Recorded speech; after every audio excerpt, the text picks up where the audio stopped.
Right. It's kind of funny how things happen.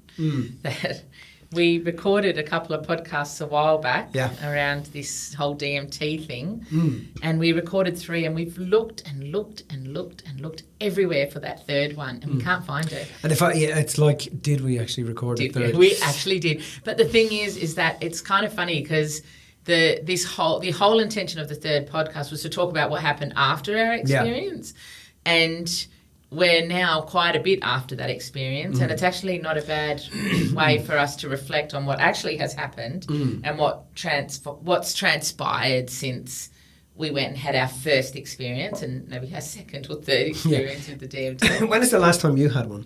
Oh, it was a while back. Like, is it 4 months? Stopped, at least. Okay, why did you stop? So I remember when it was offered and the potential to have the experience was presented.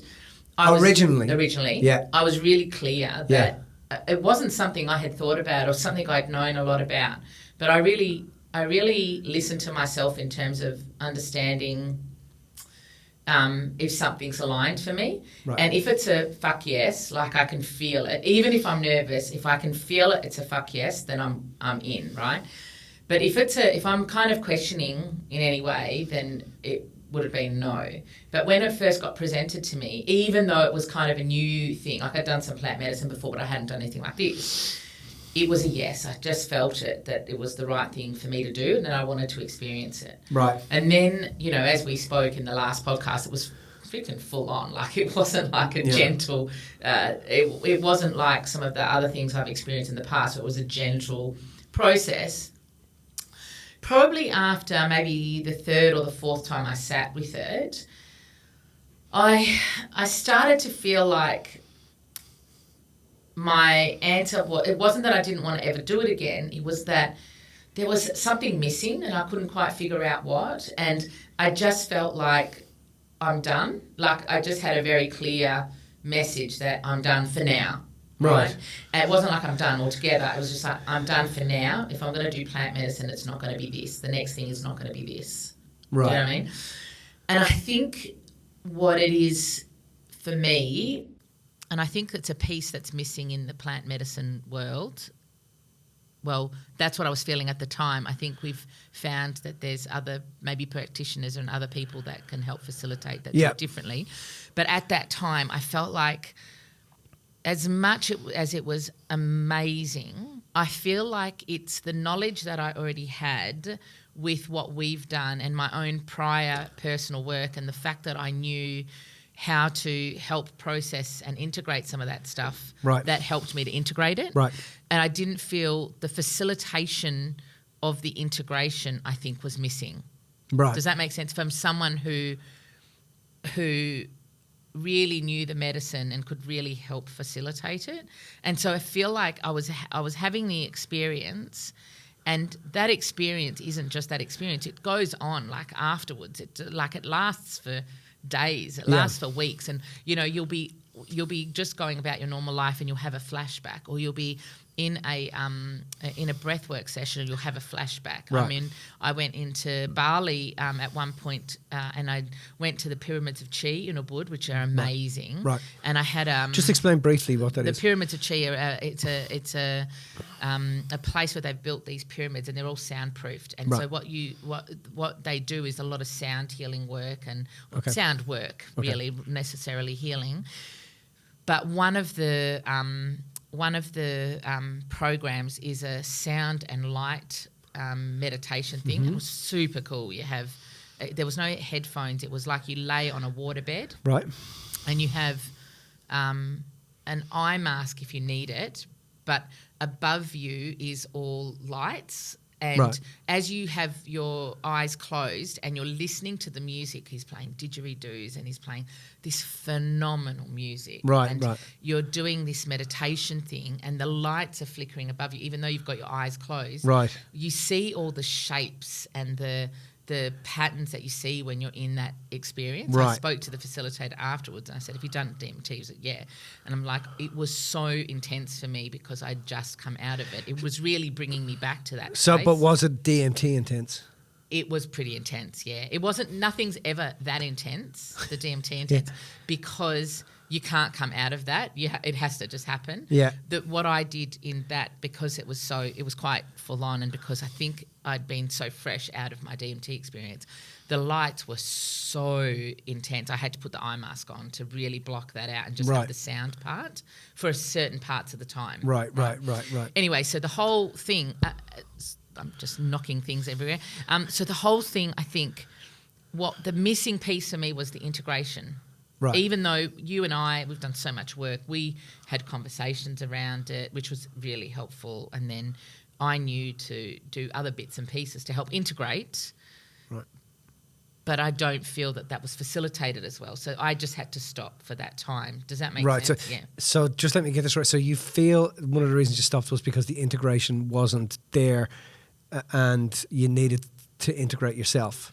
Yeah, and I felt like I wasn't ready to go back into another session of it without having fully landed with what had happened. Like, I was having flashbacks for ages afterwards, which is fine. There's nothing wrong with that. But I like to talk things out. I like to hash things out. Yeah. And I wanted to be able to feel like, okay, what's going on here? What's happening? And I know how to do work on myself and whatever. But I don't know. I just felt that there was a missing piece. And I feel like the integration was probably the missing piece. Yeah. Look, I definitely agree with you. If you're going to do this, I'll put it differently. I think that within the plant medicine scene, there is an absolute need for facilitators that know how to help people integrate, because you can walk out of that scenario, and if you don't have access to somebody to talk to and somebody to chat with, and they tell you, hey, you're probably going to have a flashback. I had numerous flashbacks, especially at nighttime. I was having flashbacks at nighttime. Another thing that was happening for me was I was getting these sort of nervous system cramp-like experiences, and they went away. So, and I was getting, there'd be a full body, like a full body contraction. Oh my God. And I'd be like, and then they went away after the use of DMT. But I needed somebody to be able to tell me, okay, this is what's got. Now, like I said, I'm a good GPS for myself. I know how to navigate through things, and I know what's real and what's not real. But if you don't know that, and this is completely new to you, you need to go with a facilitator that is going to tell you, hey, I'm going to spend time with you afterwards. And that means for days. We're going to have access. We'll have a chat if you do it on a Friday, we'll have a chat on a Monday, a chat on a Wednesday, a chat on a Friday. And we'll do this for a couple of weeks just to make sure everything's okay. And you can throw at me what's coming up, and I can give you a different perspective on what's happening. So I think that it needs that. Yeah, we were even having a chat last night about it, and about how because we've done this work, we know that we know, because we've done so much of this type of work. Yeah. So much of the work of going within ourselves, of equilibrating, of finding that space. We have a baseline understanding that if I had done this prior to having done that work, I think that without proper integration, I would have been feeling quite bereft. Like, I would have been feeling quite alone, feeling quite like worried about what had happened, because I wouldn't have had a framework to be able to match that too. Yeah, because I mean, it blows open the top of your head. It kind of blows open the top of your head. But if you can't, it can't just be because there's people who are out there that are just going around spooning this to people, and they don't know how to actually help a person integrate. So you have to be really dealing with someone that's first off been doing it for a long time. And ask the question of, okay, well, how would you help me integrate? What is the system upon which you use to help a person integrate once they've gone through this? Because you're going to need integration once you go through it. And I think that in hindsight, I probably would have set that up a little differently. I probably just assumed that the integration was going to happen. Do you know what I mean? We were given a warning, like a pro forma of what to expect and what sorts of things might happen, which was really helpful. But I don't know, and there was nothing wrong with how I experienced it. It was just there came a point where I went, right, no, stop now, Yeah. and then come back to it when you feel called again. Having said that, there were lots of things that I feel, because we're talking about how it was afterwards, and there was lots of things I feel shifted. I mentioned in one of the other podcasts, one of the earlier ones, that I remember in the lead up to things, you and I were talking about a couple of things, and you were personally kind of going through a couple of bits and pieces, and I could really tell that you were really making an effort to deal with those things. Like, I think we said about you taking things personally. Do you know what I mean? And you were really making an effort to not take some of these things personally. And what I noticed after the DMT stuff, that was no longer an effort for you. In the weeks after that, it was like it kind of landed what we'd been talking about. It landed intellectually prior to that, but it hadn't landed emotionally or physically. In terms of my expression of myself. Yeah. And so I noticed that for you. And then for me, I started to notice little things. And I think for me, one of the big things for me was expression. There was a couple of times where, I was doing quite a bit of sounding, quite a bit of noise making, which was, for wailing. Me, wailing. It was real Italian, like someone had died wailing. Santa Maria. Your accent still hasn't improved, mate. Yeah. I think for me, I'd learnt a lot about the voice-womb connection a while back, and realised that actually there's an integral link between a woman who's like, when women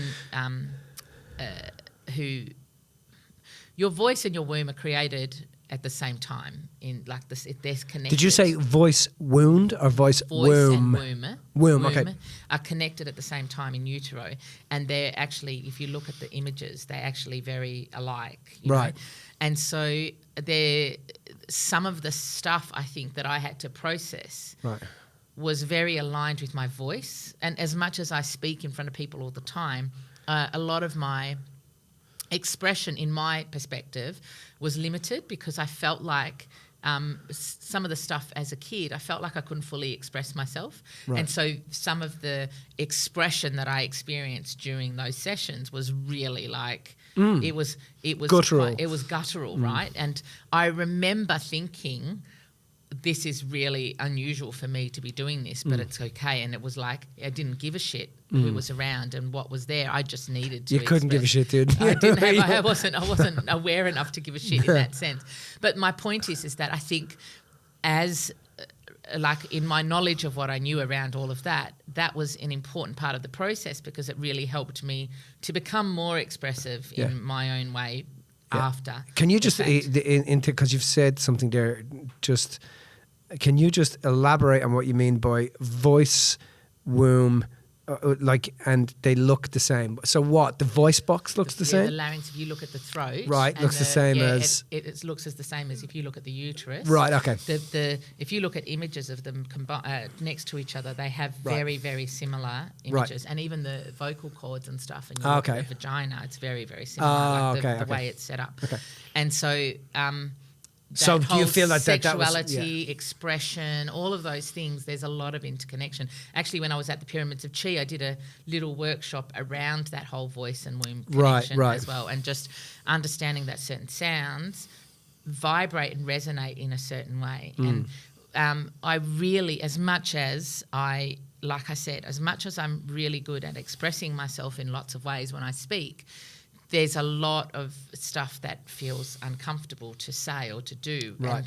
And I've really been more and more aware of that, particularly after the DMT, because I was kind of forced to go into that space when I was there, moaning and groaning like, whatever was going on in that moment. There was a lot happening, you know. So for me, after that, I think that's what I noticed. I also felt like I was quite vulnerable after that first session. It was there wasn't a lot of sounding after the first session. I just felt like I needed, I remember coming over and sitting next to you and you put your arm around me and I just felt like I needed some human type of touch to hold me to here. It was like I'd been there and it was like I had to be here again. Right. And then after that, I think you called me that evening, and we had a chat, and that was helpful and was grounding and stuff like that. I didn't feel like I needed that as much after the second time. The second time it was like, no. You're natural. No, not for that. But it was like a different... I got this. It was like a different energy. And it's like every time you went through, there was a different...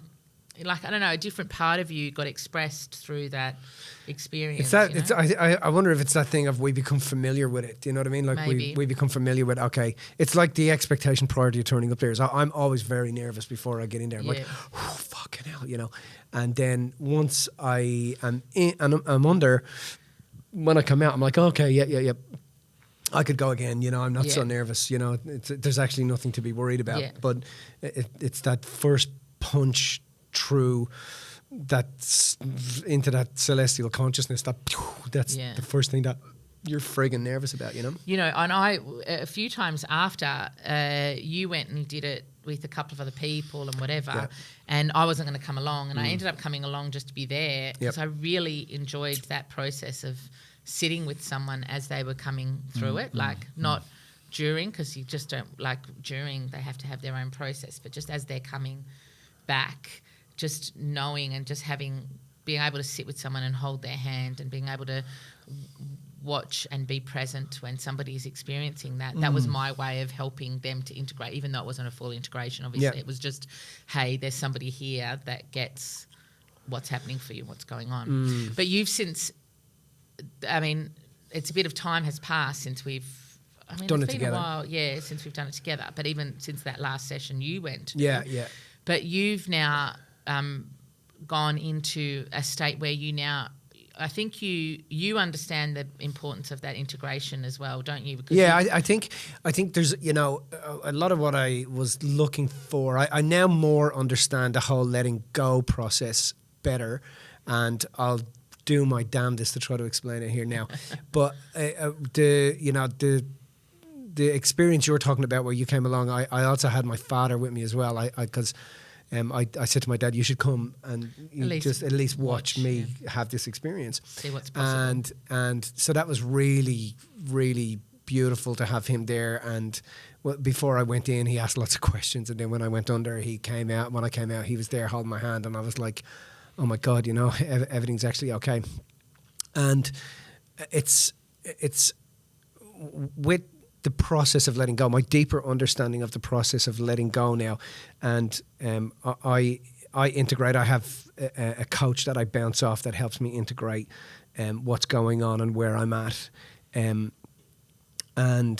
what I've started to realize is, you know, my first concept of letting go was like, okay, just let go and just let life and the energy be what it is. But now it's gone to, okay, well, what am I actually letting go of? And first off, the reason, when a person has the experience, the reason they feel as if they're having a near-death experience is because it shuts down it shuts completely down the left side of the brain. The left side of the brain goes completely offline.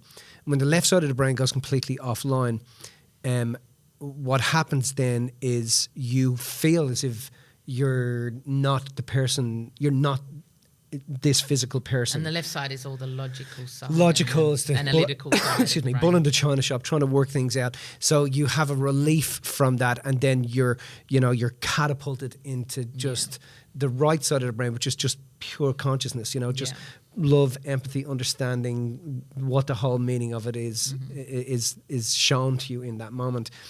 And what I've come to realize is with holding, you know, when we have things happen to us that we perceive are negative, and we have that moment where we realize that what was negative that was happening to us was actually full of energy. It was full of creative energy. It was full of energy that allows us to master an event or master our lives or master who we are. What happens is that in that moment when we realize all of the energy and all of the beauty and all of the benefits and all of the magic that comes out of that, we have a tendency to push towards that magic. And as we push towards that magic, the cost of pushing towards that magic is to let go of the energy of where that magic came from. No, okay, you've got to say that again. Say it again. We are sensory human beings. Yep. We want to experience things in halves. Yep. We chase the pleasure without the pain. We Yep. chase the happy without the sad. We Definitely. chase the good without the bad. So we get around in halves. Yep. And then you have a realization that it's all one, Yep. right? But in that realization, you're still a sensory human being. Yep. You're still experiencing things in halves. Yep. So then you have this realization of the things that you perceived were negative or holding you back. In those things are full of creative energy. They are full Right. of, they are loaded with what is required for you to master your Yes, life. 100%. So when you realize that, you have a propulsion towards, okay, this has shown me this, so now I want to master my life. So now you push towards the plus side of it. But the cost of pushing towards the plus side of it is you lose the magic, energy or yeah, the the magic magic. of the negative side of it. Yeah. So you're now pushing towards the plus side of it, and then you're losing the magic of the negative side of it. So now you're caught again in a different level of that push-pull. Yep. So when you're caught in a different level of that push-pull, that then becomes the dance. And now you're going, okay, so out of this came that, so I'm going to create this. But we always have a hidden desire to be more of service and create bigger things outside of that push-pull dance. But to go to what's next means we have to let go of that push-pull dance.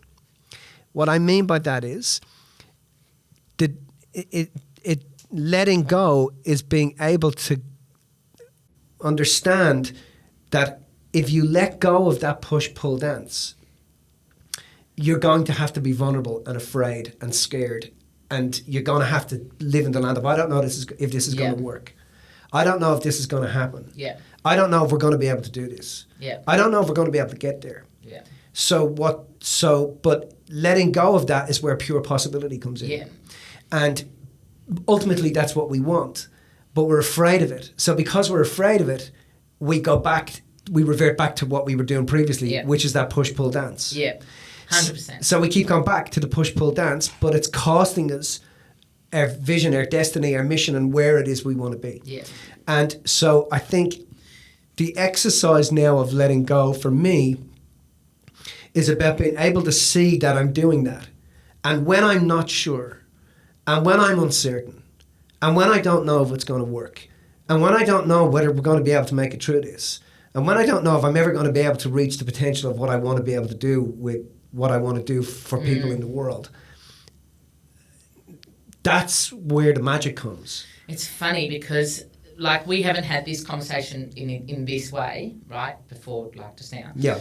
But, like, I've gone Apart from all the prep work we did. No, but I've had a very similar, through my process of, you know, some of my coaching and some of the other things that have happened since the plant medicine and in the last few months, is had a really similar realization that the empty space, like, we kind of try and fill that empty space, that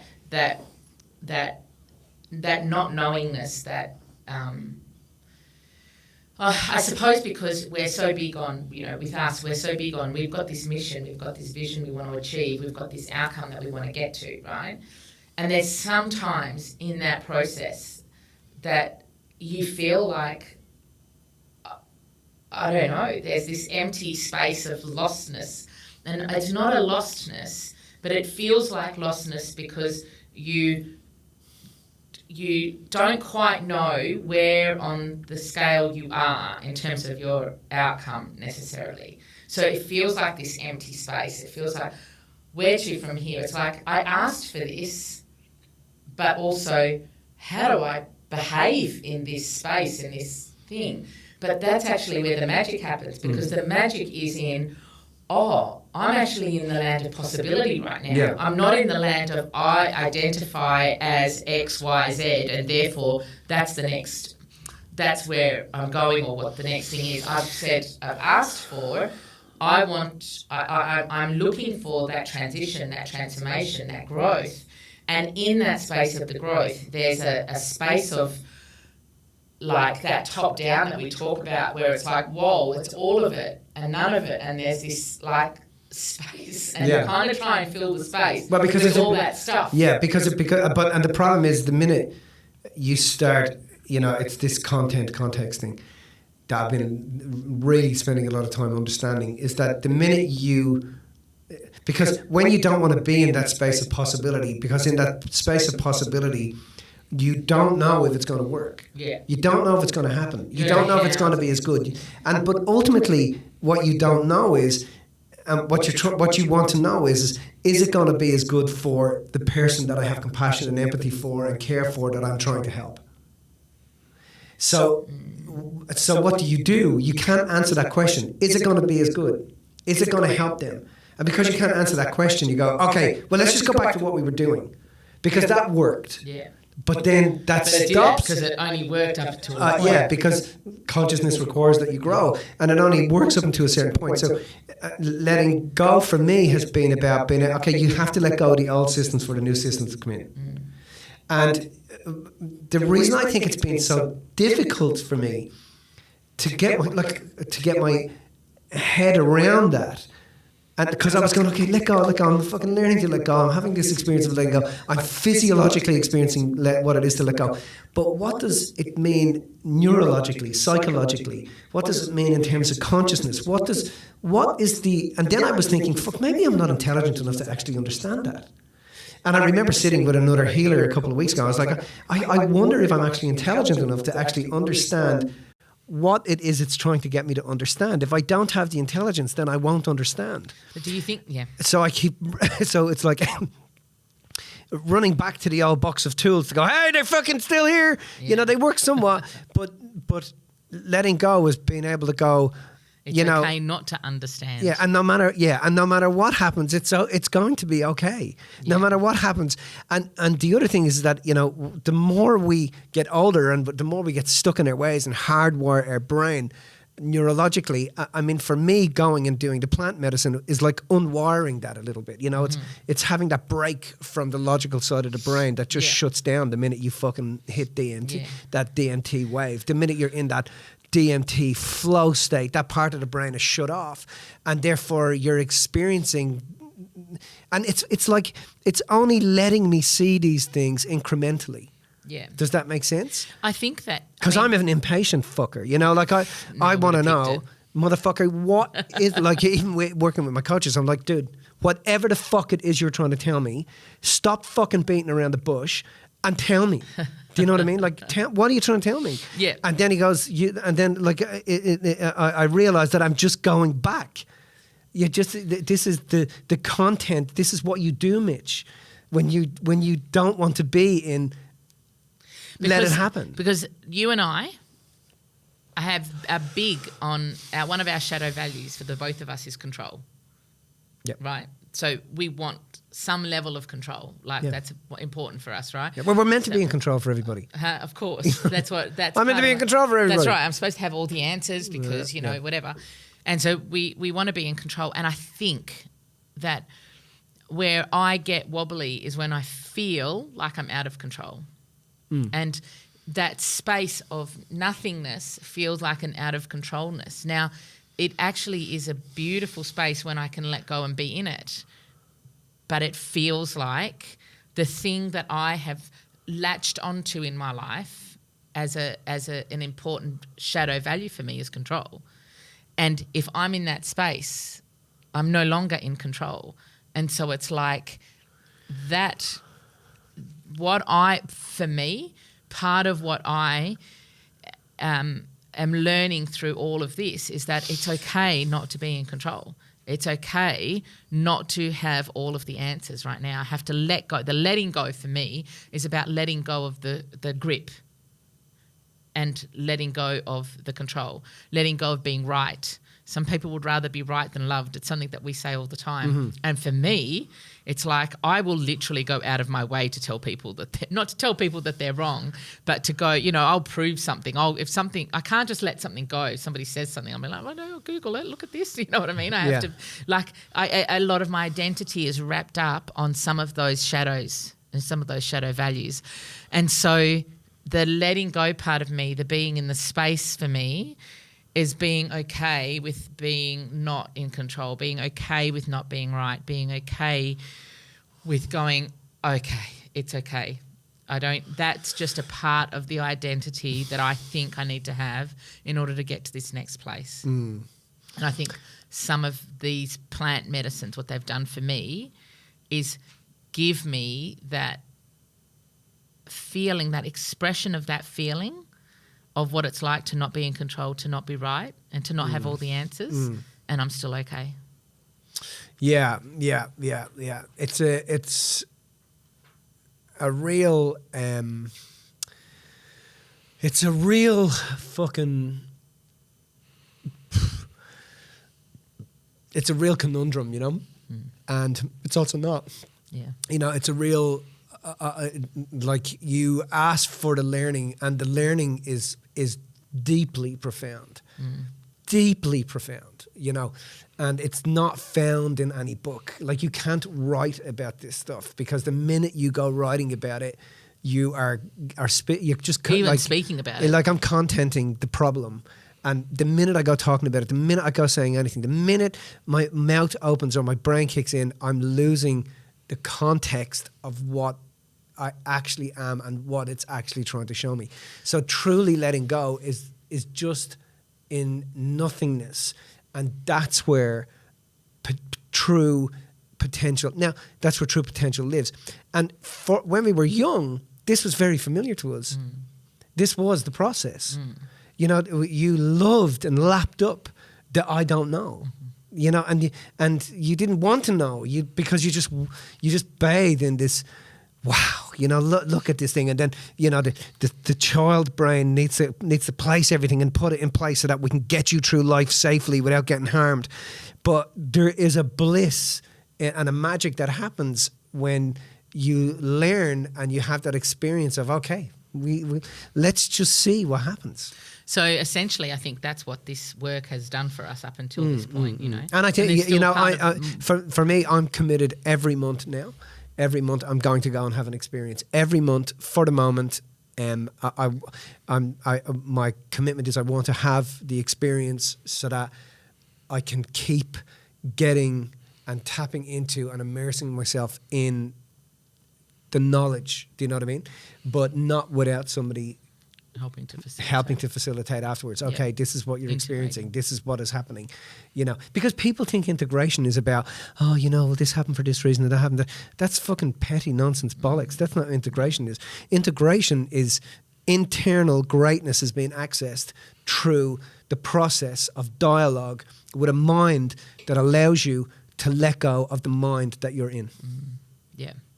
So we'll come back another time and talk about where that's taken us, I suppose. Yeah. Good chat.